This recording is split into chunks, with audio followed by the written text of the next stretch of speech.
जम्मू कश्मीर के वज़ीर आला उमर अब्दुल्ला ने आज असेंबली में माली साल 2026-27 के लिए 1,13,767 करोड़ रुपए का तारीखी बजट पेश किया। इस मालियाती खाके में हुकूमत ने अवामी बहबूद और बुनियादी ढांचे की तरक्की के दरमियान तवाज़ुन बरकरार रखने की कोशिश की है। बजट के अहम आदाद व शुमार के मुताबिक 80,640 करोड़ रुपए रेवेन्यू अखराजात के लिए है, जबकि 33,127 करोड़ रुपए तरक्याती कामों के लिए मुख्तस किए गए हैं।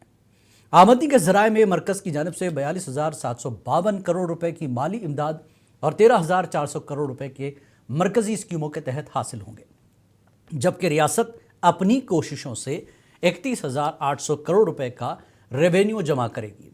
इसके अलावा खत गुरबत से नीचे ज़िंदगी गुजारने वाले ख़ानदानों के लिए साल में 6 गैस सिलेंडर मुफ्त देने का ऐलान भी किया गया। आर्जी मुलाजमीन को तयशुदा प्लान के तहत मरहलावार तरीके से मुस्तकिल किया जाएगा और इसके अलावा साल 2026 में जम्मू कश्मीर में बैनुल अक़वामी फिल्म फेस्टिवल मुनक़्क़िद करने का ऐलान भी किया गया है।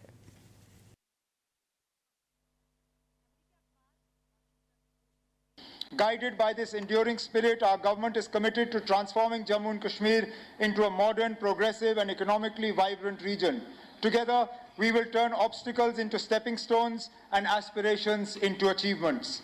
We are building a business-friendly ecosystem that invites innovation and investment, turning Jammu and Kashmir into a hub of enterprise and ideas. This vision has been shaped through wide-ranging consultations with elected representatives, industry leaders and stakeholders.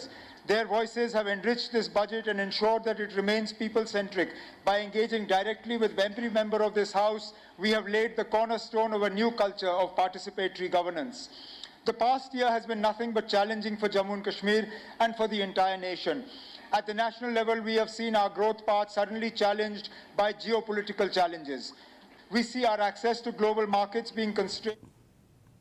Opposition leader Sunil Sharma ने आज वज़ीर आला की तरफ से पेश किए गए सालाना बजट को आवाम दुश्मन और नाकाम बजट करार दिया। जम्मू में मीडिया से बात करते हुए शर्मा ने कहा कि आर्जी मुलाजमीन के साथ एक बार फिर धोखा हुआ है। उन्होंने कहा कि बेरोजगारी से निपटने के लिए इस बजट में कोई रोड मैप नहीं था। उन्होंने मजीद कहा कि बजट में जिन तरक्याती कामों की तारीफ की गई वो मरकजी सरकार की स्कीमें हैं। के लिए कोई कंक्रीट पॉलिसी नहीं। उन्होंने कहा फेज्ड मैनर में हम डेली वेजर्स को रेगुलराइज करेंगे। अरे किसको बुद्धू बना रहे हो मुख्यमंत्री साहब? एम्प्लॉयमेंट के लिए कोई पॉलिसी नहीं है। नौजवानों को जो ख्वाब दिखाए थे उमर अब्दुल्ला साहब ने 180 दिनों में 1 लाख नौकरियां देंगे। कहाँ है उमर अब्दुल्ला साहब आपकी नौकरियां? 24,000 नौकरियां आपने आउटसोर्स कर ली किसी एक स्पेशल कंपनी को। वो कंपनी किसको नौकरियां दे रही है किसी को नहीं पता। मेरिटोरियस बच्चे आज दर बदर की ठोकरें खा रहे हैं। इस बजट में उन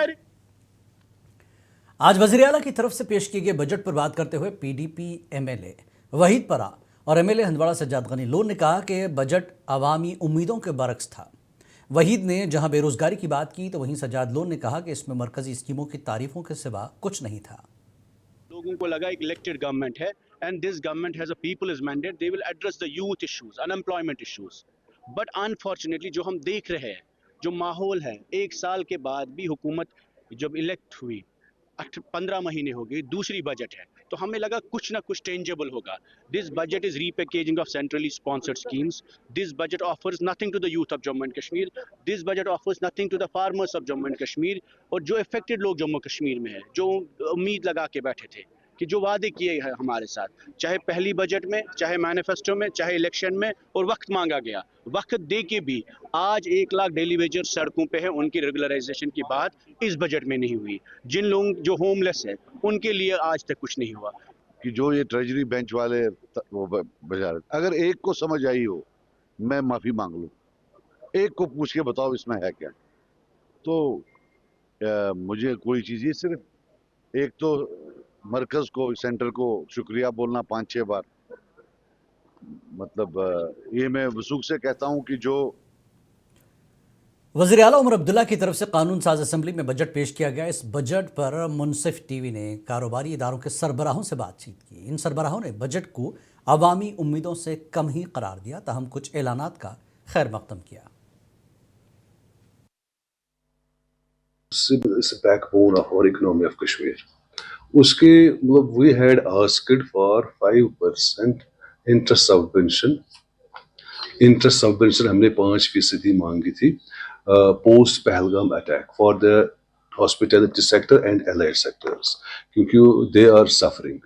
होटलियर्स, आप ये जैसे ट्रांसपोर्ट वाले, बाकी जो एलाइड सेक्टर है वो बड़ा सफ़र कर रहे हैं, तो वो इसमें नहीं रखा गया है।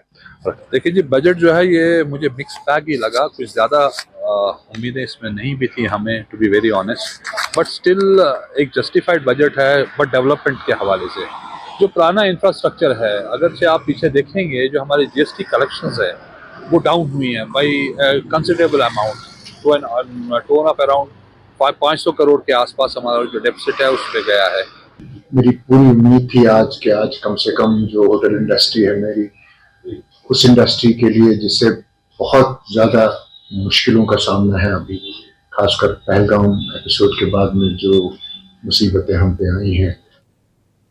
महकमे पीएचई में काम करने वाले आर्जी मुलाजमीन की बडगाम यूनियन ने आज मीडिया से बात करते हुए बजट पर अदम इत्तेफाक का इजहार किया। यूनियन के नुमाइंदों का कहना है कि इस बजट में आर्जी मुलाजमीन के लिए कोई वाज़ेह पॉलिसी नहीं लाई गई, जिसकी वजह से वो इस बजट से मुतमईन नहीं है।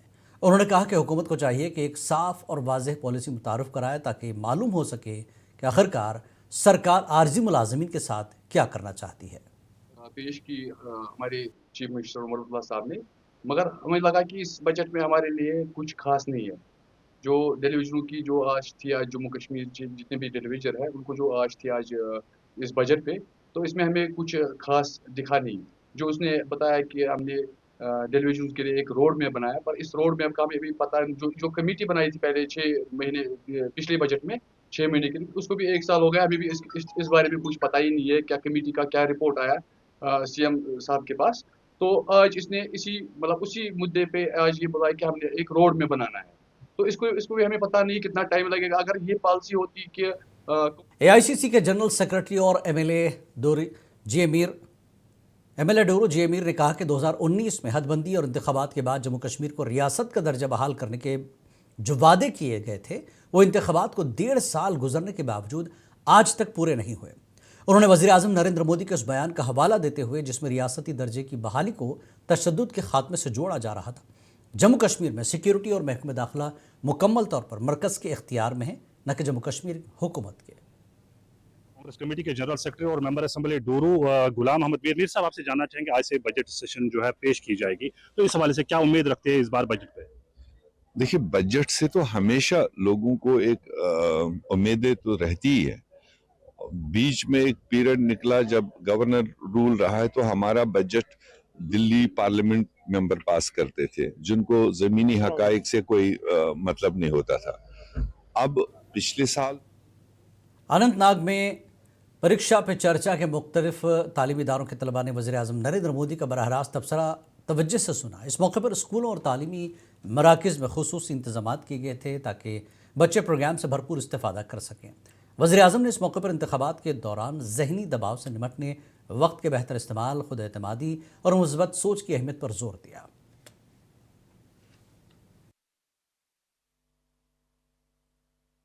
हमारे अनंतनाग डिस्ट्रिक्ट में पूरे जोश और खरोश के साथ हर घर में, हर मोहल्ले में, हर टाउन में, हर एक स्कूल में ऑनरेबल प्राइम मिनिस्टर के इस प्रोग्राम में जो कि लाइव स्ट्रीम चल रहा है प्राइम मिनिस्टर ऑफ इंडिया के साथ, तो बच्चे बहुत खुश हैं। न सिर्फ बच्चे बल्कि पेरेंट्स, जो हमारे बच्चों के पेरेंट्स हैं वो भी बहुत खुश हैं, इसमें बढ़ चढ़ कर हिस्सा ले रहे हैं। 8 एडिशन में इसका बड़ा फ़ायदा हमें मिला, हमारे बच्चे बिल्कुल तैयार।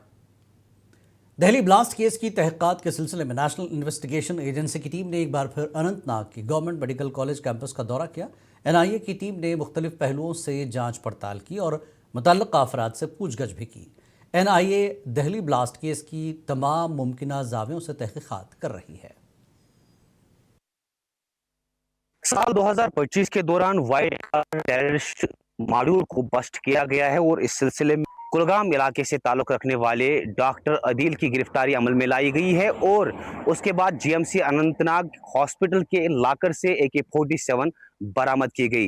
रेडफोर्ट ब्लास्ट की तफ्तीश को जारी रखते हुए नेशनल इन्वेस्टिगेशन एजेंसी की टीम ने एक बार फिर अनंतनाग के जीएमसी का मुआयना किया और यहाँ पर दस्तावेजात और इलेक्ट्रॉनिक आलात को खंगाला। वाजा कर देना चाहेंगे कि रेड फोर्ट ब्लास्ट में डॉक्टर अदील को मुख्य आरोपी करार दिया गया है और इस सिलसिले में नेशनल इन्वेस्टिगेशन एजेंसी की तरफ से ये तफ्तीश ताहाल जारी है। मुंसिफ टीवी के लिए अनंतनाग से जावेद। डिप्टी कमिश्नर डोडा हरविंदर सिंह आईएएस ने आज गवर्नमेंट मेडिकल कॉलेज डोडा के ओपीडी ब्लॉक में आज़मीन हज के लिए वैक्सीनेशन कैंप का इफ्तिताह किया। प्रोग्राम के दौरान डिप्टी कमिश्नर ने आज़मीन से बातचीत की, इनसे हज के लिए तैयारियों के बारे में दरियाफ्त किया और उन्हें फराहम की जाने वाली तिब्बी और दीगर सहूलियात का जायज़ा लिया। ज़िला भर में मुख्तलिफ मुकर्रर मराकज़ पर कुल 90 आज़मीन हज को टीके लगाए गए। इनमें से जीएमसी डोडा के ओपीडी ब्लॉक में 39, सीएचसी भद्रवा में 20 और सीएचसी गंदोह में 31 आज़मीन शामिल हैं।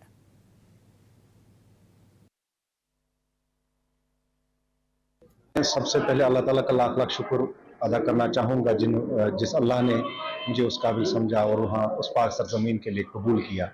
तो मैं तो यही कहूँगा कि अल्लाह ताला हर एक को वहाँ पे बुलाए और वहाँ की सादत नसीब हो। मैं पिछले 3 साल से तरस रहा था कि मेरा नंबर आ जाए, मेरा वहाँ पे जाने का फिर एक बार मौका मिले। उम्रा मैंने किया है, हज भी मैंने 2023 में किया हुआ है। तो इस वजह से मैं चाहता था कि ये एक बार फिर मौका मिले